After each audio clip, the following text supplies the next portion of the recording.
Boas-vindas ao Doc no Pod, o podcast que descomplica a saúde com responsabilidade, ciência e muita empatia. Eu sou a Verônica. Eu sou a Cristina e se você acredita que a informação pode transformar vidas, já aproveita, se inscreve aqui no canal, deixa o seu like e compartilha esse episódio com alguém que precisa ouvir esse conteúdo. É isso.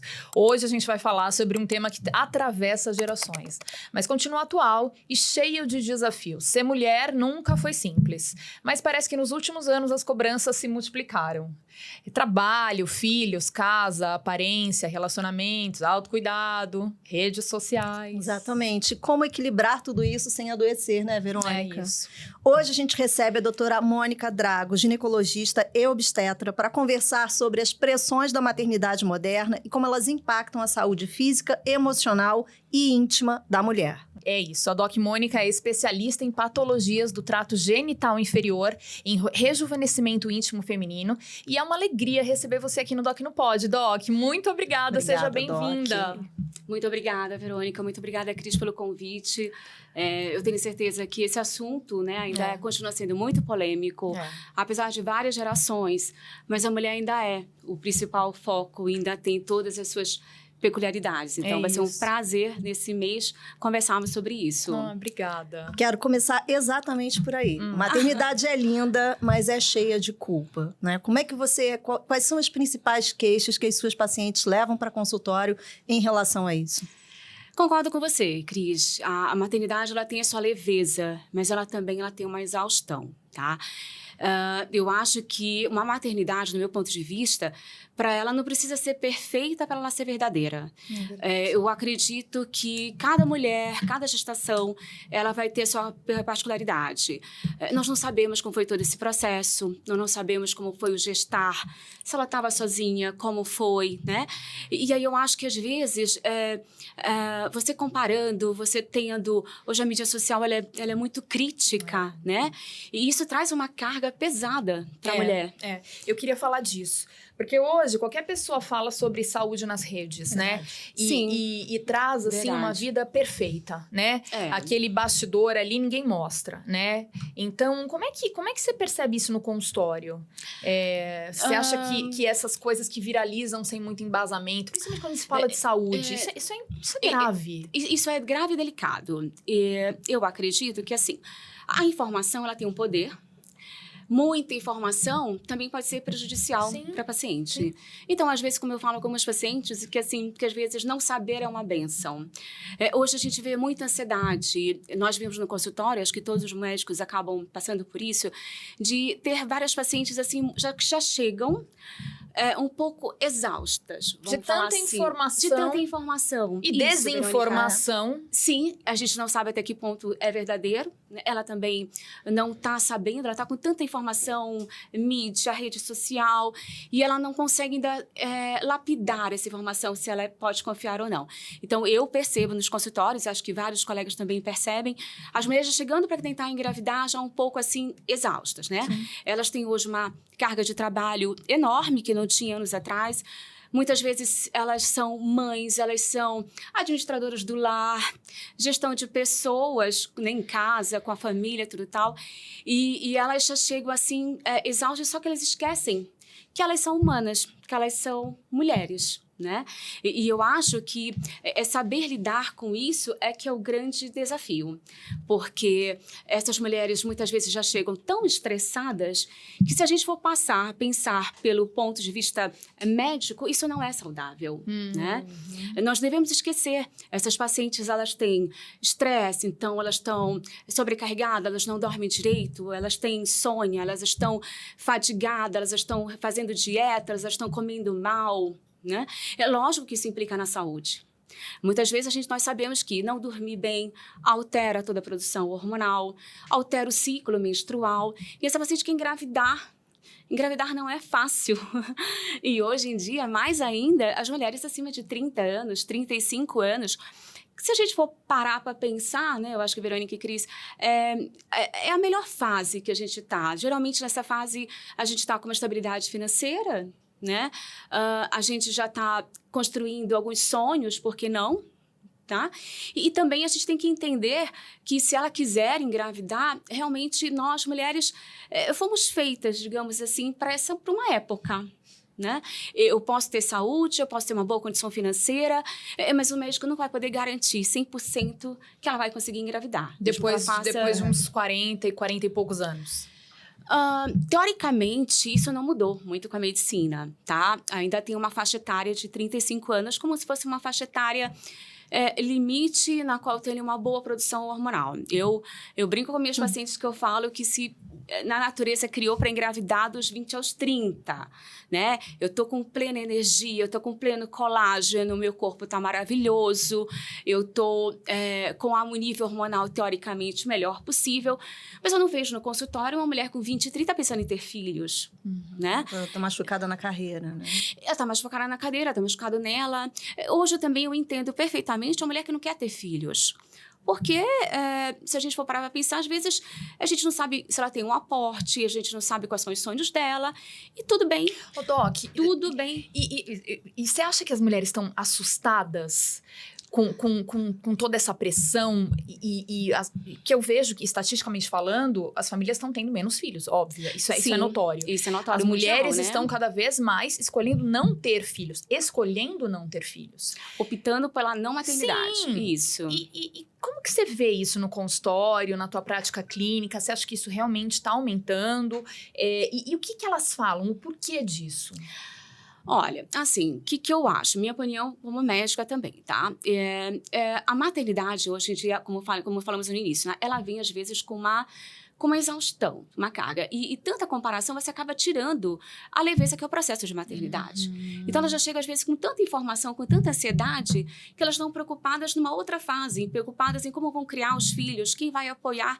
E muitas vezes elas se esquecem que tem que ir por etapas, né? Ela precisa primeiro gestar, para depois ela poder ficar preocupada com isso. Mas a ansiedade hoje está tão grande que ela já fica preocupada com isso. Eu entendo, é uma responsabilidade enorme hoje ter filhos, né? Mas a maternidade tem seu processo, ela tem seu encantamento, ela tem o seu valor, né? Muitas mulheres sonham ainda ser mães e outras não fazem questão. E hoje eu, como mãe, como médica, eu sempre falei isso para você, né, Verônica? Eu respeito isso, porque isso não deixa ela de ser perfeita, não deixa ela de ser mulher, ela tem outros planos, né? E a gente tem que lembrar que a maternidade, ela não precisa ser perfeita para ser plena, né? Ela pode vivenciar de outra maneira. E a gente tem que respeitar. E hoje eu procuro respeitar. E as pacientes que hoje não querem engravidar, ok, perfeito, tudo bem. Você falou uma coisa que hoje exige muita responsabilidade. E eu venho de uma família que a minha mãe já virou uma estrelinha, mas era uma super mãe. Tanto que, assim, eu olho muito e eu sempre perguntei, quando eu estava na fase certo, dos... né? Como dava certo. E dava muito certo. E aí você começou a falar e eu estava aqui com a minha próxima pergunta, que seria como a gente filtra tanta informação para saber aquilo que é confiável, aquilo que vale a pena para a mulher que deseja, né, ser mãe e tudo mais. Seguir e aquilo que a gente fala, cara, descarta, porque isso daí é... Ó, primeiro de tudo, tá? Eu acredito que a paciente, hoje a gente tem que ter muito aquele senso de autocrítica. Nem tudo que viraliza na internet é confiável. A gente não sabe que base científica que vem. Então, um conselho que eu dou é, primeiro, procure a fonte dessa informação. É de médico que você conhece, é um médico que tem uma carreira sólida. Hoje em dia nós temos sociedades, existe a Sociedade, por exemplo, Brasileira de Climatério, existe a Federação Brasileira de Ginecologia, que é a FEBRASGO, tem sites, hoje todas as entidades elas estão na mídia social, né? Porque informação, Cris, você vai receber em qualquer lugar. Você pode estar no cabeleireiro, você pode estar no shopping, você vai ter posters, você vai estar na rua. A informação sempre vai chegar a você. Hoje eu acho que a globalização, ela te permite isso. Então, dizer que você está desatualizada fica até difícil, principalmente na nossa profissão. Mas, em compensação, aqueles conselhos de que todo mundo sabe o que é melhor para você também, o que não falta é gente, não é? Eu acho que sempre... A menina começou a falar, eu tô grávida, já começa. Porque você tem que fazer isso, você tem que comer aquilo... Ou não pode fazer isso, ou não pode fazer aquilo. Meu Deus. E aí, esse filtro, eu acho que vem daquele senso de autocrítica, né? Eu acho que sempre ela deve procurar bases sólidas, ela deve procurar entidades que falam a respeito daquilo. Por exemplo, na nossa área, uma coisa muito comum que viralizou, vamos falar essa palavra, que eu acho que na mídia o pessoal vai entender, óleo de coco como lubrificante íntimo e como melhora da atrofia vaginal, que é aquela secura da mulher menopausa.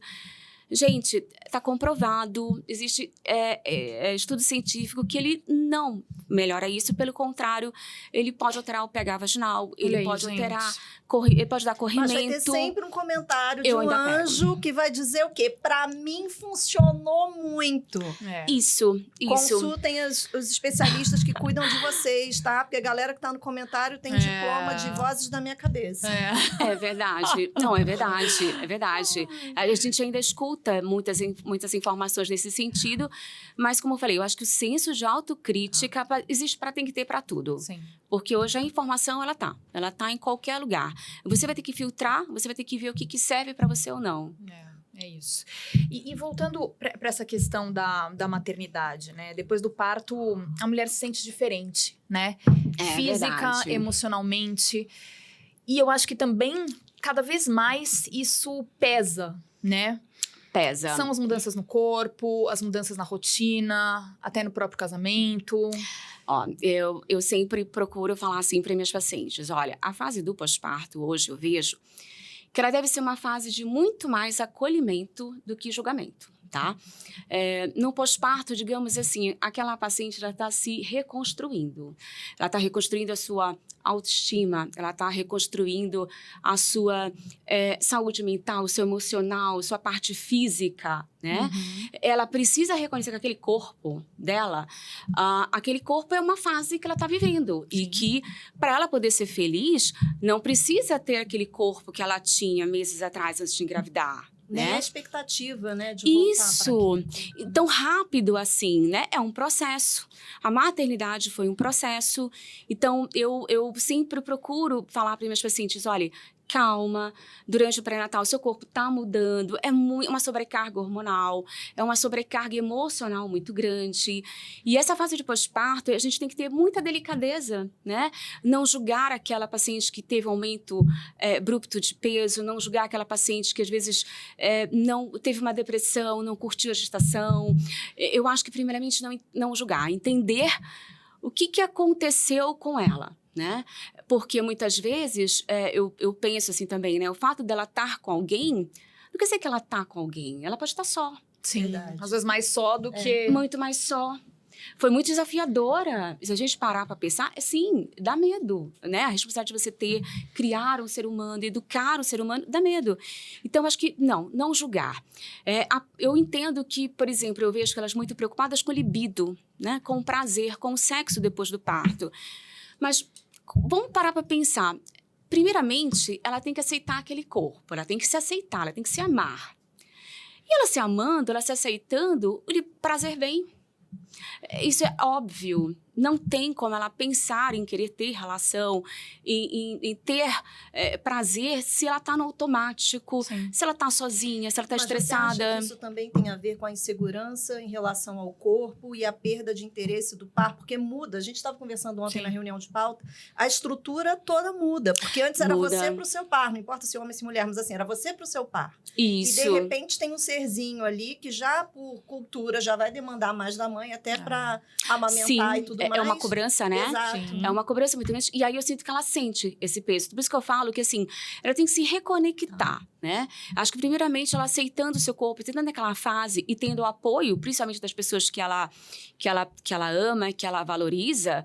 Então, eu acredito que para ela é mais fácil, ela aceitando o corpo que ela tá, se ela aceitando o prazer, tudo fica mais leve. E para de se comparar, né? Com a influencer que perdeu a barriga e emagreceu não sei quantos quilos em um mês e... Isso eu acho também que é muito cruel. Cruel, e eu acho que a mulher também ela tem que se poupar de certas coisas, né? Eu acho que nós temos que ter esse olhar interno, essa preocupação com a nossa saúde íntima, vamos falar com a nossa saúde mental. Uhum. Porque, vamos supor, né, se a gente for pensar assim, quer dizer que só as pessoas que têm condições financeiras seriam mais felizes, porque ela tem condições de pagar um massagista, pagar um tratamento com laser, Não. Né? Então, assim, hoje precisamos ter esse olhar de cuidado com a paciente e, principalmente, do meu ponto de vista, não julgar. tá? Hoje, a mulher acaba já sentenciando, muitas vezes, uma rotina que não é dela. E outra também, vem muita pressão de fora, né? Que a gente chama de peer pressure, que é a pressão da sociedade em cima daquela pessoa. Então, já tem ela se olhando no espelho e dizendo, gente, que corpo é esse? Sim. Aí vem todo mundo... Todo um processo, uma carga emocional muito grande, né? Uma cobrança. E como eu falei, a gente não sabe se ela tá sozinha.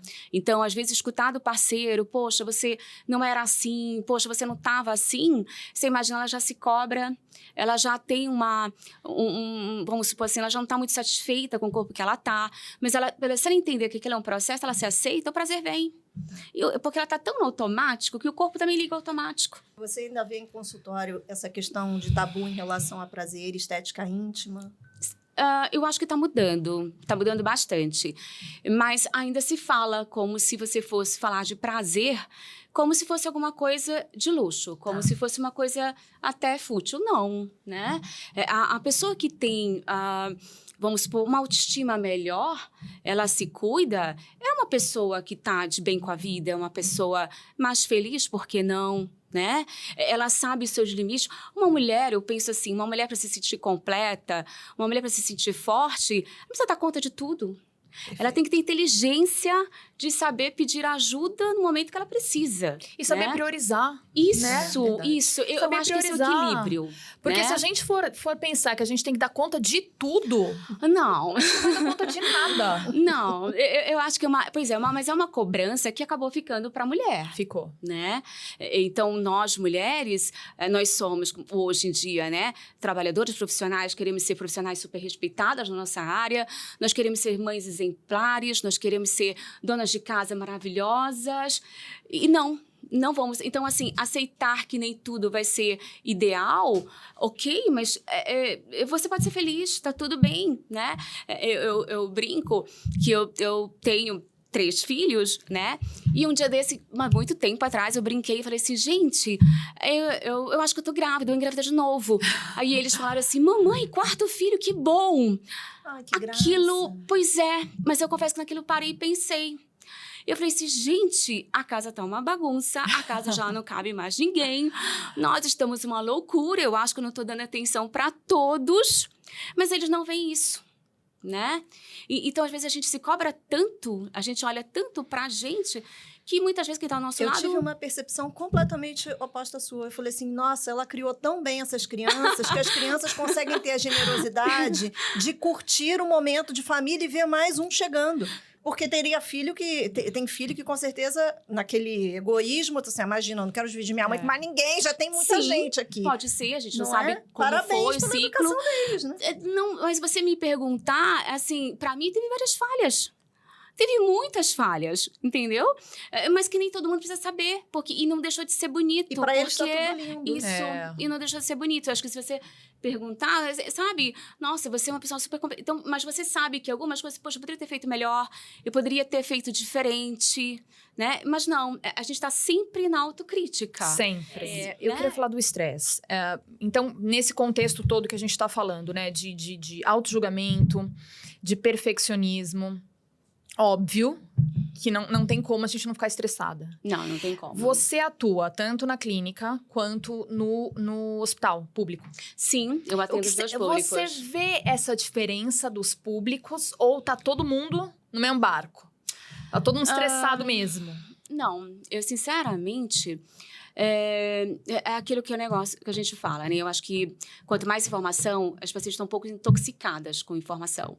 E eu acho que isso, de uma certa forma, atrapalha. Atrapalha. No consultório, né, a gente tem um público mais diferenciado. Então, a gente tem pessoas que têm um nível de formação melhor, vamos falar assim, né? Acesso a várias informações, tudo. Então, como eu falei, elas já chegam, assim, sobrecarregadas, né? Exaustas. Eu acho que não poderia ser assim. Não seria necessário que fosse dessa maneira, tá? A gente sabe que esse estresse crônico, a paciente acaba ficando o corpo dela, vamos falar assim, no automático, o corpo, para se defender, desliga totalmente o prazer e fica em alerta, né? Então, ele fica um corpo estressado, um corpo cansado, um corpo inflamado. E a gente fala que o corpo, ele fala, né? Ou às vezes ele grita, Sim. né? E aí a gente está tão preocupado com outras coisas que a gente não escuta o corpo. Então, a gente chega às pacientes, eu observo as pacientes, vamos supor assim, com um pouco mais de dificuldades. Existem trabalhos científicos que mostram isso, que as mulheres, por exemplo, fizeram um trabalho até com médicas, elas têm mais dificuldade de engravidar do que as outras mulheres, né? E aí é lógico que isso está relacionado ao estresse. Sim. Lógico, sim. Né? Cortisol aumentado, alteração hormonal total, alteração do ciclo menstrual. Se a gente for pensar, a gente tem poucos dias no mês para poder engravidar. Não é fácil. E a questão da idade, que nós acabamos deixando para engravidar mais tardiamente. Eu quero trazer uma pergunta que é polêmica, mas vai dar tudo certo. Vai dar tudo certo. Eu tenho algumas amigas que são mães de crianças pequenas. Uhum. E elas trazem para mim, eu não tenho filhos, então elas trazem para mim essa questão pedindo uma opinião lúcida, palavras delas. Vamos lá. Nossa, amor, adorei. Não, elas falam o seguinte, que esse circuito todo de informação que você colocou maravilhosamente bem, e a gente, de certa forma, se sente responsável porque a gente é mídia, né? Uhum. Também gera um extremo, que é a reclamação delas para mim, a questão da vitimização. Por que eu estou falando isso? Eu não tenho filho. Aí eu olho a rede social e eu vejo algumas amigas fazendo um carnaval em torno daquilo que, desde que o mundo é mundo e houve procriação, as mulheres fazem. Mas parece que virou uma seita da sobrecarregada, da que faz tudo. E aquelas imagens de polvo e a mãe. E eu fico pensando nas crianças. Eu só penso nos filhos. Eu digo, gente... Essa galera tem noção de que essas crianças, em 5, 10 anos, terão acesso a essas coisas perdidas em buscador, IA e tudo mais, e vendo a mãe fazendo esse tipo de postagem. Desculpa você se você faz isso. Reclamando do filho. Reclamando do filho, reclamando da... Se eu pudesse escolher de novo, não teria... Eu amo, mas se eu pudesse ter de novo, eu não escolheria... Desculpa, gente. Eu concordo. Eu acho que a gente está tendo uma geração justamente muito mais ansiosa, uma geração que... A nova geração não está querendo ter filhos, né? E se você me perguntar, eu não saberia te dizer se isso, indiretamente, lá no fundo, é resultado dessa repercussão. Tá? Eu acho que hoje, por exemplo, com as mídias sociais, o celular, ele acaba para uma criança, se a gente for pensar, não daria um celular, mas em compensação, você escuta sequestro, você escuta roubo de criança, você escuta... Você quer saber onde que tá? Ele é uma ferramenta. Eu acho que a mídia ela tem esse lado, o bom e o ruim. Hoje eu vejo que esse equilíbrio é a chave do sucesso. Elas se queixam delas estarem fazendo essa vitimização sem perceber, porque é tanta informação em torno do tema que elas falam, Cristina, você acha que eu tô virando vitiminha de algo que eu mesma escolhi? Porque é diferente de uma agressão, alguma coisa, e você diz, a minha religião não permite que eu tire. Então eu terei esse bebê. Isso é uma situação. Sim. Outra é a escolha. É escolha, e tanta gente pagando caro quando não consegue ter o bebê de forma natural. Sim, né? Os tratamentos acabam aumentaram. Né? Bom, eu acho que é o seguinte, eu acho que tem os dois lados, tá? Eu acho que hoje com a mídia social, as pacientes querem falar. Elas sentem, às vezes, até uma solidão, que elas não conseguem ter uma voz escutando dentro de casa. Então, hoje, elas utilizam a mídia e as redes sociais porque isso viraliza, porque isso dá tendência, isso gera engajamento, vamos falar assim, atenção, e aí elas acabam expondo certas situações que eu acho que poderiam ser poupadas. E expondo até as crianças. Eu também acho. Porque eu concordo com você, desde que o mundo é mundo, criança sempre deu trabalho, digamos assim, sempre foi esperta, mãe sempre teve noite sem dormir, e isso não mudou. Né? Hoje, com a mídia social, parece que isso está muito mais alarmado e as comparações surgem. Ai, porque meu filho não fez assim, porque meu filho não fez esse ato, não deu trabalho. Então, eu acho que tem as duas partes. Aí que eu acho que a gente precisa ter um pouco desse senso de equilíbrio, sabe? Até que ponto eu vou valorizar isso? Até que ponto eu vou preservar a minha individualidade, a minha vida, porque eu concordo com você, daqui a alguns anos essa pessoa vai ver, né, e aí esse filho, ele seja, poxa, qualquer coisa que você vá reclamar com o filho, então você vai educar, porque você é pai e mãe, mas você tem que ser educador, né, e educador não é fácil, você tem que respeitar, você tem que dizer não, você tem que botar limites, e muitas vezes essas crianças, às vezes, não estão, assim, tão preparadas, porque elas se comparam com outras. Sim. Gente, a gente vai pensar, é uma coisa complicada. É complexo. Doc, pra gente encerrar aqui, que conselho que você daria, então, para quem vive sobrecarregada e se cobrando demais? Olha, eu diria que, primeiramente, tá? Cuidar de si, isso nunca vai ser um tempo extra, nunca vai ser um tempo que você vai usar como se fosse algo desnecessário. Pelo contrário, eu acho que cuidar de si tem que ser visto como um tempo sagrado. Você cuidar de si, você tem que entender que você está fazendo parte de cuidar de outras pessoas também, tá? Hoje, encontrar esse ponto de equilíbrio entre você se aceitar, você se conhecer, isso vai deixar você mais segura, com uma autoestima melhor, e você vai procurar cuidar da saúde, né? Você tem que cuidar do corpo que você tem, da sua saúde. Então, eu vejo hoje o autocuidado extremamente necessário se você quer ter qualidade de vida. Nós estamos no mês de outubro, nós estamos próximo do Dia Mundial, por exemplo, da Menopausa, em que o tema da sociedade hoje é estilo de vida saudável, né? E quando a gente fala de estilo de vida saudável, não é só a parte física, não é só você fazer dieta, atividade física, mas você cuidar principalmente do seu lado emocional. Como você vai fazer isso, tirar tempo para você poder fazer isso, precisa sim.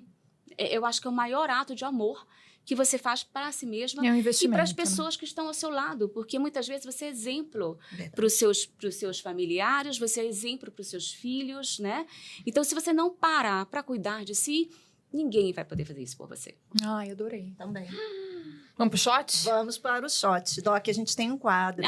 Chama Shot do Doc. São 3 perguntas rapidinhas. Tá bom. Você topa? Topo. Bora lá. Cuidar de si deixou de ser uma prioridade para virar culpa? Deixou, mas não deve. Isso deve ser a primeira coisa, sim. Qual que é o primeiro sinal de que a saúde ginecológica está pedindo atenção? Sintomas clínicos como cólica, acne, aumento de peso, mulheres queda de cabelo, alterações menstruais, isso pode ser um sinal de alerta para o corpo, sim. Tem que ficar atenta. O corpo, quando ele não fala, ele grita. Quando ele grita, porque ele já não está sendo escutado por algum tempo, vamos falar assim. Para quem sente que perdeu a rotina, que conselho você tem para essa pessoa? Uma dica. Que perdeu a rotina? Eu acho que é o melhor momento dela parar e refletir como está a vida dela. Porque a rotina, de certa forma, ela vai trazer organização. Ela vai trazer, se ela quer qualidade de vida, ajustar alguns pontos, né? Então, eu acredito que é o momento dela parar para refletir como tá e como ela quer viver. Porque para eu poder chegar aos meus 40, aos meus 50, aos meus 60 anos, hoje, eu tenho que já cuidar da minha saúde desde cedo. Perfeito. Ai, que demais. Quanta coisa boa, hein, Cris? Demais da conta, gente. Olha, hoje teve informação importante. Muito. Até eu aprendi que nem filho tenho. Falar de maternidade, corpo e autocobrança é falar de saúde também. Obrigada, Doc. Obrigada mesmo por tanta troca boa e por lembrar que cuidar da mulher é olhar para tudo, né? O físico, o emocional, né? E o íntimo também. E o íntimo. Bom, se esse episódio tocou você, compartilha com uma amiga. Informação acessível também é cuidado com a saúde feminina. É isso. E aproveita para deixar seu like, se inscrever no canal e seguir o @DocNoPod no Instagram. Exatamente. Lá tem conteúdo novo todo dia. E a gente adora quando vocês participam com sugestões. A gente adora. Até semana que vem. Se cuida, mulher. Tchau, tchau, gente. Até logo.